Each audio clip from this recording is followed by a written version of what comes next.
बिस्मिल्लाहिर्रहमानिर्रहीम अस्सलाम वालेकुम। Welcome to new exercise 1.2 and welcome to J online. Exercise 1.2 से रिलेटेड अभी हम अपना लेक्चर स्टार्ट करने वाले हैं, लेकिन मैं आपको ये बता दूं कि ये जो एक्सरसाइज है ये एमसीक्यूज़ के हिसाब से मल्टीपल चॉइस क्वेश्चंस, जिसको उर्दू मीडियम के अंदर मारूजी सवालात कहा जाता है, ये उनके हिसाब से ज़्यादा इम्पॉर्टेंट है। और जो बाकी आप कह लें कि शॉर्ट क्वेश्चन, लॉन्ग क्वेश्चन, उसके हिसाब से ये इम्पॉर्टेंट नहीं है। और क्यों कि इसके अंदर ना रियल नंबर्स की प्रॉपर्टीज़ इस्तेमाल होती हैं। जो गिनती हम पहले पढ़ चुके हैं, रैशनल नंबर, इरेशनल नंबर्स और इस तरह की बाकी जो चीज़ें पढ़ी हैं, रियल नंबर्स, ठीक है, उनकी कुछ प्रॉपर्टीज़ होती हैं। दो प्रॉपर्टीज़ दो तरह से होती हैं। एक प्रॉपर्टी होती है इक्विलिटी की, यानी दरमियान में बराबर अगर आ जाए तो इसकी कुछ प्रॉपर्टीज़ हैं, और कुछ हैं इनइक्विलिटी की, यानी गैर बराबरी की, बड़े छोटे वाले की।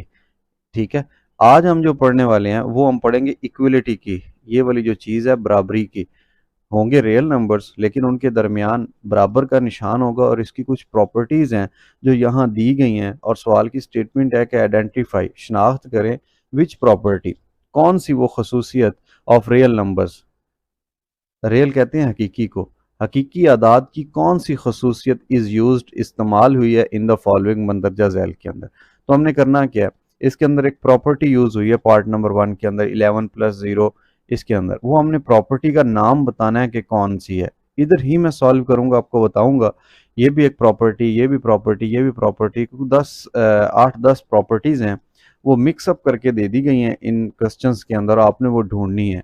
लेकिन मेरा जो तरीकाकार है वो ये होगा कि मैं एक प्रॉपर्टी एक स्लाइड के ऊपर आपको पढ़ाऊंगा, उसके मुतालिक जो भी इन 15 क्वेश्चंस में से उससे रिलेटेड क्वेश्चन होगा वो मैं आपको पॉइंट आउट करके बता दूंगा। सबसे पहले जो प्रॉपर्टी आपकी बुक में दी हुई है एक्सरसाइज 1.1 और 1.2 के दरमियान में, उसका नाम है जी closure property with respect to addition. ठीक है, एक तो उसके अंदर बराबर का निशान होगा जैसे मैंने कहा, फिर दूसरा उसके अंदर क्या होगा, एडिशन, जमा आ रही होगी, जमा के हिसाब से प्रॉपर्टी बतानी है। और ये जो WRT लिखा हुआ है इसको कहते हैं विद रिस्पेक्ट टू कुलैयर। कुलैयर निकला क्लोज से, क्लोज का मतलब होता है बंद, COLSC, क्लोज। क्लोज का मतलब क्या होता है, बंद, ऐसे। तो ये जब कुलैयर बन गया तो ये बन गया बंदश। प्रॉपर्टी कहते हैं खासियत को। तो इसको उर्दू में अगर आप देखें, जो पहली बुक्स होती थी उसमें ये लिखा होता था खासियत बंदश। अब खासियत बंदश से क्या मुराद है, इधर लिखा हुआ है कि कोई भी दो नंबर ले लें, ये उल्टा ए है, इसका मतलब होता है for all, for all, FOR, for ALLR, तमाम,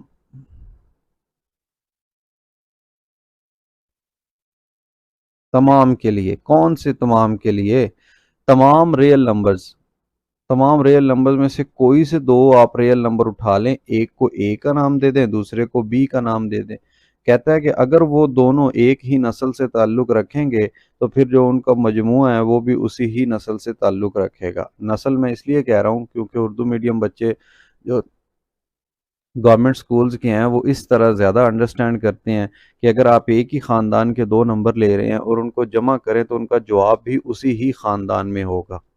ठीक हो गया, इसको कहते हैं बंदश, खासियत बंदश, या इंग्लिश में कहते हैं closure property with respect to addition.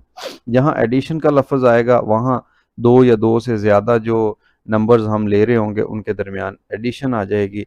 जहाँ मल्टीप्लिकेशन का लफ्ज़ आएगा वहाँ पे ज़रब का निशान आ जाएगा। और यही बात जो अभी मैंने पंजाबी में बोली है ऊपर इंग्लिश में लिखी हुई है, if we take any two real numbers, अगर हम गिनती में से कोई से भी दो आदाद ले लें, देन देयर सम, तो फिर उनका मजमुआ, सम कहते हैं मजमुए को, is also a real number, तो जो उनका मजमुआ होगा वो भी एक हकीकी अदद होगा।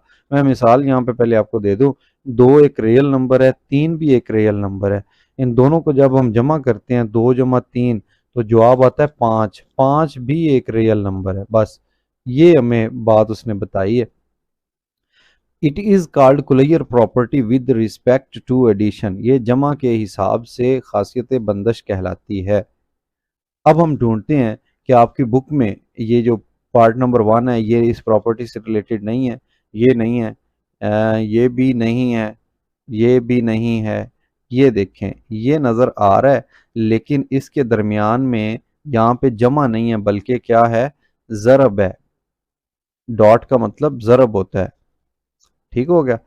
ये भी नहीं है, ये भी नहीं है, ये भी नहीं है, ये भी नहीं है, ये भी नहीं है, ये भी, इनमें से बाकी कोई भी नहीं है, क्योंकि साथ में ये जो ई लिखा हुआ है ये वाला बिलोंग्स टू, ये भी आना ज़रूरी है कुलैयर प्रॉपर्टी के लिए। तो वो सिर्फ इसी केस नंबर 5 में आ रहा है, लेकिन उसमें एडिशन नहीं है, जमा नहीं है, दरमियान में ज़रब है। तो उसके लिए हम नेक्स्ट प्रॉपर्टी पढ़ते हैं, closure property with respect to multiplication. बिल्कुल वही स्टेटमेंट है कि आप कोई से दो रियल नंबर ले लें, उनको अगर ज़रब दें तो वो भी उसी ख़ानदान में आ जाए, तो फिर आप कहेंगे कि वो जो दो नंबर हैं वो कुलैयर प्रॉपर्टी को होल्ड करते हैं या उनके अंदर कुलैयर प्रॉपर्टी पाई जाती है। मिसाल वही, दो ज़रब तीन। अब दो भी एक रियल नंबर है, तीन भी एक रियल नंबर है, दोनों को ज़रब देंगे तो छः भी एक रियल नंबर है। रियल नंबर कोई भी नंबर जो आज तक आप जानते हैं उनको रियल कहते हैं। इनके अलावा कुछ होते हैं वो आप नेक्स्ट क्लासेस के अंदर कॉम्प्लेक्स की फॉर्म में पढ़ेंगे। अब तक जितने भी नंबर्स के बारे में आप जानते हैं, क्लास 8वीं तक स्टूडेंट्स के लिए मैं कह रहा हूँ, वो रियल नंबर्स ही होते हैं। लिहाजा ये जो पार्ट नंबर 5 है, इसके अंदर ये जो प्रॉपर्टी इस्तेमाल हुई है, इस प्रॉपर्टी को हम कहेंगे दिस इज कुलैयर, CLOS, अब URE closure property with respect to multiplication, with respect to multiplication, यानी ज़रब के हिसाब से इसके अंदर कुलैयर प्रॉपर्टी होल्ड कर रही है। सो एक पार्ट हमने सॉल्व कर लिया जो कुलैयर प्रॉपर्टी से रिलेटेड था। अब हम नेक्स्ट स्लाइड पे जाते हैं और ये जो तीसरी प्रॉपर्टी है अब हम वो पढ़ते हैं। वो कौन सी है, आपकी बुक के अंदर मौजूद है, इसको मैं हाईलाइट कर देता हूँ कि ये क्वेश्चन हम पहले सॉल्व कर लिया है, ये कुलैयर प्रॉपर्टी था। अब वो कौन सी प्रॉपर्टी है, प्रॉपर्टी नंबर 3, उसका नाम है जी एसोसिएटिव प्रॉपर्टी। एसोसिएटिव, ठीक है, एसोसिएटिव प्रॉपर्टी। एसोसिएटिव के अंदर तीन रियल नंबर्स होते हैं, कोई से भी A B C। अब एडिशन आ रहा है तो जमा करें आप इन तीनों नंबर्स को, तरतीब जो मर्जी रखें, पहले AB को जमा कर लें, जो इनका जवाब आए उसमें C को जमा कर लें, या पहले BC को जमा कर लें, उसमें पहले वाले को जमा कर दें, तो जवाब पे फर्क नहीं पड़ेगा। अगर मैं सादा अल्फाज में आपको उर्दू में बताऊं तो इसका जो सीधा मतलब है वो ये कि तरतीब जो मर्जी रखें, तीन नंबरों को जमा करने से जवाब पे फ़र्क नहीं पड़ेगा। मैं आपको मिसाल देता हूँ, 5 + 3, और इसके अंदर जमा कर देते हैं हम 7। दूसरी साइड पे देखें, 5 एक ही कीमत है, सॉरी ब्रैकेट नहीं है, और फिर उसके बाद है जी 3, फिर उसके बाद 7। अब देख लें, 5 + 3 8 + 7, ये भी 15 होता है लेफ्ट साइड पे, और राइट साइड पे देख लें 7 + 3 10 और +5 ये भी 15 होता है। तरतीब जो मर्जी रखें जवाब पे फ़र्क नहीं पड़ता। अगर दरमियान में जमा आ रही होगी तो उसको हम कहेंगे associative property with respect to addition, और अगर दरमियान में ज़रब आ रही होगी तो हम कह देंगे कि this is associative property with respect to multiplication. और शर्त यह है कि तीन नंबर हों, और तीनों कौन से होंगे मैं साथ में यहाँ वजाहत के तौर पर लिख देता हूँ। For all A B C, वो तीनों जो नंबर होंगे वो रियल होंगे, तो फिर ये होगा कि उनकी ज़रब या जमा करने से जवाब पे फ़र्क नहीं पड़ता। अब हम आते हैं अपने क्वेश्चंस की तरफ। इसमें देख लें, बराबर के एक तरफ तीन रकमें नहीं है, ये तीन रकमों वाली है, ये देख लें, XY Z, और फिर ये XY और ये Z। तीन रकमें इधर ज़रब हो रही, तीन इधर ज़रब हो रही हैं। इधर पहले Y और Z का ज़रब है, उसको बाद में X से ज़रब दिया है। इधर पहले X और Y की ज़रब है, फिर उसके जवाब को Z से ज़रब दिया। तो लेफ्ट के जवाब राइट के जवाब के बराबर आएगा। सो हम कह देंगे कि this is associative property with respect to multiplication of real numbers. इसी तरह के पार्ट नंबर 3 देख लें, पार्ट नंबर 4 देख लें, पार्ट नंबर 5 पहले ही हम सॉल्व कर चुके हैं, पार्ट नंबर 6 देख लें, पार्ट नंबर 7 देख लें, इसमें लिखा हुआ है 22 × 1। पार्ट नंबर 8 देख लें, ये भी इस प्रॉपर्टी से नहीं है। ये क्वेश्चन नंबर जो 9 है, ये देख लें, 1 2 3 रकमें लेफ्ट पे, 1 2 3 राइट पे, और इनके अंदर ब्रैकेट्स की पोजीशन चेंज करने से जवाब पे फर्क नहीं पड़ता। सो ये वाली जो चीज थी, this is associative property with respect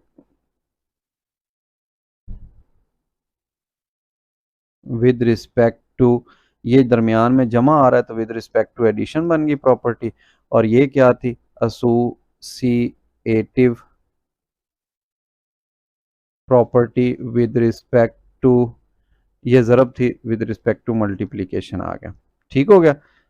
इसी तरीके से पार्ट नंबर 10 देख लें, 1 2 3 1 2 3 दोनों साइड पे 3 3 रकमें हैं। इधर पहले 23 और 48 के गिर्द ब्रैकेट है, इधर ब्रैकेट्स का चेंज है, दरमियान में जमा का निशान आ रहा है। So this is also associative property, associative property with respect to WRT, sorry, with respect to, दरमियान में जमा है तो विद रिस्पेक्ट टू एडिशन। जो माइनस होता है ये भी जमा की एक किस्म होती है, ये नहीं है क्योंकि इसमें 3 रकमें नहीं है, इसमें 3 नहीं है, 3 नहीं है, 3 नहीं है, 3 नहीं। तो जब भी बराबर के एक साइड पे 3 हो, दूसरी साइड पे भी 3 रकमें हो, तो उसको कहते हैं एसोसिएटिव प्रॉपर्टी। ठीक हो गया। तो ये हमने ओवरऑल 4 पार्ट्स जो हैं ये सॉल्व कर लिए हैं अब तक। अब नेक्स्ट स्लाइड पे जाते हैं और देखते हैं कि अगली प्रॉपर्टी कौन सी है। ये पार्ट हमने सॉल्व कर लिया, ये कर लिया सॉल्व, ये कर लिया, ये कर लिया। अब बाकी देखें, प्रॉपर्टी का नाम है जी एडेटिव आइडेंटिटी। ठीक है, एडेटिव, इसके अंदर लफ्ज छुपा हुआ ऐड, ऐड का मतलब होता है जमा करना। आइडेंटिटी, आइडेंटिटी कहते हैं वैसे तो शनाख्त को कहते हैं, लेकिन मैथमेटिक्स के अंदर ये एक ऐसे नंबर को जाहिर करता है जिसको जमा करें तो असल नंबर पे फ़र्क ना पड़े, असल नंबर पे फ़र्क ना पड़े। ये छोटी सी इसकी तारीफ है। अब देखें, मैं यहाँ पे लिख देता हूँ, फ़र्क ना पड़े, फ़र्क ना पड़े क्या करने से, जमा करने से। अब आप जानते हैं कि 50 के अंदर अगर मैं ज़ीरो को जमा कर दूं तो 50 50 ही रहेगा, फ़र्क ही नहीं पड़ेगा। या ज़ीरो में 50 को जमा कर दूं फिर भी 50 ही रहेगा। तो इसकी तारीफ लिखी हुई है, if A is a real number, A कोई भी रियल नंबर है, ठीक है, there is a unique number, unique मतलब मखसूस नंबर है, यूनिक बहुत ज़्यादा यूनिक, इस जैसा और कोई भी नहीं है। Unique number zero called additive identity such that, ये इसलिए एडेटिव आइडेंटिटी कहलाती है क्योंकि इसको जिस भी नंबर के अंदर जमा कर लें ये उस नंबर पे ज़रा बराबर भी फ़र्क नहीं डालती, और जो चीज़ फ़र्क ना डाले उसको मैथमेटिक्स में कहते हैं आइडेंटिटी, और अगर जमा के हिसाब से फ़र्क नहीं डाल रही तो वो बन जाएगा एडेटिव आइडेंटिटी। अब आते हैं हम अपने पार्ट्स की तरफ, देख लें। ये पहला ही पार्ट है, इसमें 11 में 0 जमा हो रहा है, 11 पे फ़र्क नहीं पड़ रहा। सो दिस इज़ एडेटिव आइडेंटिटी। कौन सी प्रॉपर्टी यूज़ हुई है पार्ट नंबर 1 में, एडेटिव आइडेंटिटी। और देख लें, और देख लें, यहाँ पे नहीं, यहाँ पे नहीं, यहाँ पे नहीं, यहाँ पे नहीं, यहाँ पे नहीं, यहाँ पे नहीं, जमा कुछ भी नहीं हो, मतलब जमा के हिसाब से ज़ीरो जमा नहीं हो रही थी, ज़ीरो सिर्फ इसी केस में जमा हो रही थी, तो हमने कह दिया कि ये एडेटिव आइडेंटिटी है, और किसी में भी ज़ीरो जमा नहीं हो रही। इसी के साथ ही इसका जो दूसरा पार्ट है ये जमा के हिसाब से था, वो ज़रब के हिसाब से, उसको में ये 6 नंबर प्रॉपर्टी है, उसमें लिखा हुआ है मल्टीप्लिकेटिव, मल्टीप्लिकेशन कहते हैं ज़रब को, आइडेंटिटी कहते हैं जो फ़र्क ना डाले, और प्रॉपर्टी कहते हैं खासियत को। अब ज़रब के हिसाब से एक ऐसा नंबर है, एक को जिस भी नंबर से ज़रब कर दें आप, जिस भी नंबर से ज़रब करें एक को, ये उस पे फ़र्क नहीं डालता। 50 को 1 से ज़रब दें 50 ही रहेगा, लाख को 1 से ज़रब देंगे तो वो लाख ही रहेगा। इसीलिए वो कह रहा है फॉर एनी रियल नंबर, कोई भी रियल नंबर हो, there is a unique number, एक मखसूस नंबर है जिस जैसा कोई भी नहीं है, और वो कौन सा है, वो 1 है, कॉल्ड मल्टीप्लिकेटिव आइडेंटिटी। 1 का रियाजी के अंदर जो नाम है वो है मल्टीप्लिकेटिव आइडेंटिटी, और 0 का जो रियाजी के अंदर नाम है मैथमेटिक्स के अंदर वो क्या है, एडेटिव आइडेंटिटी। सो एक की ज़रब देख लेते हैं, एक ज़रब नहीं हो रहा, इधर एक ज़रब नहीं हो रहा, इधर एक ज़रब नहीं हो रहा, नहीं हो रहा, ये भी नहीं, इधर एक ज़रब हो रहा है, ये देख लें। 22 के साथ एक ज़रब हुआ और 22 पे कोई भी फ़र्क नहीं पड़ा, और जिसने फ़र्क नहीं डाला उसको कहेंगे आइडेंटिटी, और ज़रब हो रही है तो इसको कह देंगे multiplicative identity. So this property name is multiplicative identity in part number 7। इसके अलावा यहाँ पे 1 मल्टीप्लाई नहीं हो रहा, 1 इधर 1 मल्टीप्लाई हो रहा है 89 के साथ। So this is also identity property with respect to multiplication. तो इसको कह देंगे हम मल्टीप्लिकेटिव आइडेंटिटी, क्योंकि एक ज़रब हो रहा है और असल रकम पे फ़र्क नहीं पड़ रहा। अच्छा सॉरी, इसके साथ चलते जाएं, इसको देख लें, इसको देख लें, ये देखें, स्क्वायर रूट 27 एक रियल नंबर है, उसमें ज़ीरो जमा हो रही है, और मैंने पहले बताया जब ज़ीरो जमा होती है तो वो एडेटिव आइडेंटिटी होती है, एडेटिव आइडेंटिटी। ठीक हो गया। देखें, ज़ीरो जमा हो, फ़र्क ना डाले, तो वो आइडेंटिटी एडेटिव कहलाएगी। दोनों केसेस में, पार्ट नंबर 8 में और पार्ट नंबर 1 में एडेटिव आइडेंटिटी यूज़ हुई है। पार्ट नंबर जो 11 है और पार्ट नंबर 7 है, इनमें एक ज़रब हो रहा था जिसने हमें बताया कि ये आइडेंटिटी और मल्टीप्लिकेटिव है। सो ये हमारा जो केस था या जो प्रॉपर्टीज़ थी, 6 प्रॉपर्टीज़ हमने डिस्कस कर ली, उनसे रिलेटेड जो क्वेश्चंस थे वो भी सॉल्व कर लिए। मैं नेक्स्ट स्लाइड पे जाता हूँ और जाके ये जो पार्ट्स हम सॉल्व कर चुके हैं इनको मैं वहाँ जाके हाईलाइट कर देता हूँ। 1 2 5 7 ये सारे जो पार्ट्स हम सॉल्व कर चुके हैं इनको मैं हाईलाइट कर देता हूँ। ये हम सॉल्व कर चुके हैं, ये सॉल्व कर चुके हैं, ये सॉल्व कर लिया, ये कर लिया, और उसके बाद ये सॉल्व कर लिया था, ये भी कर लिया, ये भी कर लिया, और ये भी सॉल्व कर लिया। ये जो रेड कलर में निशान लगे नज़र आ रहे हैं आपको, ये हम पहले सॉल्व कर चुके हैं, लिहाजा अब इनके अलावा जो पार्ट्स रह गए हैं सिर्फ उन पे फोकस करना है। और प्रॉपर्टी क्या है? प्रॉपर्टी का नाम है एडिटिव इनवर्स। देखें, एडिटिव, ऐड का मतलब होता है जमा करना, इनवर्स का मतलब होता है उल्ट। आपने छठी क्लास के अंदर भी पढ़ा, 7वीं में भी पढ़ा, एडिटिव इनवर्स या जमाई माकूस इसको कहते हैं। इनवर्स को अगर उर्दू देखी जाए, प्योर उर्दू, तो उसको बोलते हैं माकूस, और माकूस को आम उर्दू में बोलते हैं उल्ट। तो एडिटिव इनवर्स, जमा हो रहा हो किसी भी नंबर का उल्ट। तो इसका ज़ाहिर सी बात है, अगर मैं आपको यहाँ पे एक डेमो दूँ और मैं कहूँ कि एक नंबर है, मिसाल के तौर पे 50 है, ठीक है, और 50 में इसका उल्ट निशान जमा कर दें, यानी ये जमा का 50 है, इसमें मैं माइनस का 50 कर दूं, तो आप कहेंगे कि भाई जमा का 50 माइनस के 50 से कैंसिल होगा और बाकी जवाब ज़ीरो बच गया। तो इसकी निशानी ये होगी कि एक तो इसमें मुख्तलिफ निशान आ रहे होंगे, जो निशान इस रकम का होगा उसका उल्ट निशान दूसरी रकम का होगा, निशानी नंबर 1। निशानी नंबर 2, दूसरी साइड पे ज़ीरो आ रहा होगा, जिसको हमने पिछली स्लाइड के अंदर एडेटिव आइडेंटिटी का नाम दिया। देख लें, ए कोई भी नंबर है, उसके अंदर उसका मुखालिफ नंबर यानी अपोजिट निशान जमा हो रहा है और दूसरी साइड पे ज़ीरो आ रहा है। एक तो इन दोनों का निशान मुख्तलिफ है, पहली रकम का निशान नहीं है, तो आपको पता है जिसका निशान नहीं होता उसका निशान जमा होता है। दूसरी निशानी ये है कि अपोजिट साइड पे ज़ीरो आ रहा है। तो इस प्रॉपर्टी को कहते हैं additive inverse property. Part number ये देख लें, पार्ट नंबर 3, इसमें ये 12 है और इसके -12 जमा हो रहा है, इसका निशान जमा, इसका माइनस, एक निशानी ये और दूसरा साइड पे एडिटिव आइडेंटिटी आ रही, दोनों निशानियां पूरी हो रही हैं। सो हम कह देंगे जो पार्ट नंबर 3 है ये क्या है? Additive inverse property. Additive inverse, A additive को जाहिर कर रहा है, एडिटिव इनवर्स प्रॉपर्टी ये आ गई, एडिटिव इनवर्स प्रॉपर्टी।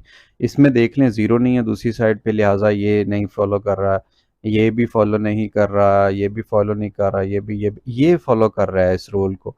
इधर पाई प्लस का है, इधर माइनस का है, एक निशानी, और दूसरी साइड पे ज़ीरो आ रहा है। So this is also inverse, additive inverse, एक दूसरे का माकूस हैं, उल्ट हैं एक दूसरे का। सो this is also additive inverse property. उसके बाद ये मल्टीप्लिकेटिव इनवर्स। मल्टीप्लिकेशन का मतलब होता है ज़रब और इनवर्स का मतलब क्या होता है? उल्ट। अब ये बड़ा इंटरेस्टिंग है, इसमें तो सिर्फ निशान को उल्ट करने से गुजारा हो गया था, लेकिन जो मल्टीप्लिकेटिव इनवर्स होता है इसको कहते हैं ज़रबी माकूस। तो ज़रबी माकूस अगर आपने 50 रकम ली है ना, तो 50 का ज़रबी माकूस 1/50 होगा, यानी आप रकम को उल्ट कर दें, रकम को उल्ट करना है, निशान को उल्ट नहीं करना। तो ये 50-50 से कैंसिल, दूसरी साइड पे जवाब आएगा 1। तो इधर मैंने आपको बताया कि निशान अपोजिट होगा, इधर रकम अपोजिट होगी, यानी जो रकम पहले होगी यहाँ उसका उल्ट होगा, और दूसरी साइड पे निशानी ये है कि मल्टीप्लिकेटिव आइडेंटिटी आ रही होगी जो कि 1 होती है। यहाँ लिखा हुआ है if A is not equal to zero, यानी ज़ीरो के अलावा कोई भी नंबर हो, 50 हो, 60, 70, ज़ीरो ना हो। क्यों? कि बटे में ज़ीरो ऐसे हो नहीं सकता, 1/0 बटे में ज़ीरो आ ही नहीं सकती, लिहाजा ये वाला केस इम्पॉसिबल है। इसके अलावा बाकी सारे केस पॉसिबल है, मुमकिन है। There exist a unique real number 1/a, यानी उसको उल्ट कर दें, called multiplicative inverse of a. तो फिर ये दोनों एक दूसरे के मल्टीप्लिकेटिव इनवर्स होंगे और दूसरी साइड पे 1 देंगे। अब हम पार्ट नंबर देख लेते हैं, 4 रह गया, दूसरी साइड पे 1 नहीं है, इधर दूसरी साइड पे 1 है। देखें 2 है, ये उसका उल्टा आगे रकम और दूसरी साइड पे 1 भी आ रहा है, दोनों निशानियां पूरी हो गई, लिहाजा हम कह देंगे कि this is multiplicative inverse, identity नहीं है बल्कि इनवर्स है प्रॉपर्टी, मल्टीप्लिकेटिव इनवर्स प्रॉपर्टी। ये पहले हम यूज़ कर चुके हैं। इसमें देख लें, इधर एक रकम है 6/10 और इधर उसका उल्टा आ गया 10/6, निशान वही रहेगा, इधर माइनस है इधर भी माइनस है। सो ये दोनों एक दूसरे के मुखालिफ आ गई, रकमें उल्टा आ गई हैं और दूसरी साइड पे 1 भी आ रहा है, दोनों निशानियां पूरी। लिहाजा जो पार्ट नंबर 8 है V आई ये भी मल्टीप्लिकेटिव इनवर्स प्रॉपर्टी को होल्ड करता है और हम कह देंगे कि ये प्रॉपर्टी इसके अंदर भी पाई जाती है। इधर देख लें 1 नहीं आया, इधर 1 नहीं आया, इधर भी 1 नहीं आया, तो बाकी जो हमारे पार्ट्स रह चुके हैं वो कौन से हैं? पार्ट नंबर 4, पार्ट नंबर 10, ये वाले, बस बाकी तमाम हम पार्ट सॉल्व कर चुके हैं। जो रह गए हैं मैं उनको पॉइंट आउट कर लेता हूँ और एक नोट है छोटा सा, वो देख लीजिए। वो ये कह रहा है कि 0 बिलोंग टू आर, यानी 0 एक रियल नंबर है, हैज़ नो मल्टीप्लिकेटिव इनवर्स, इसका मल्टीप्लिकेटिव इनवर्स नहीं होता। ये मैंने इधर बता दिया आपको क्यों नहीं होता, क्योंकि जब उल्ट करते हैं तो बटे में 0 आ जाती है, तो आप एक को 0 से तकसीम करके दिखाइए ना, कोई भी नंबर होगा तो आप उसको 0 से तकसीम नहीं कर सकते, ठीक है ना। लिहाजा ये इसी वजह से नामुमकिन है, 0 का मल्टीप्लिकेटिव इनवर्स या ज़रबी माकूस नहीं होता। तो ये था हमारा जो प्रॉपर्टी नंबर 8 तक। उसके बाद नेक्स्ट प्रॉपर्टी देखते हैं और फिर उससे रिलेटेड जो पार्ट है, पहले मैं देख लूँ पार्ट नंबर 4, 10, पार्ट नंबर 4, 12 और 14 जो रहते हैं।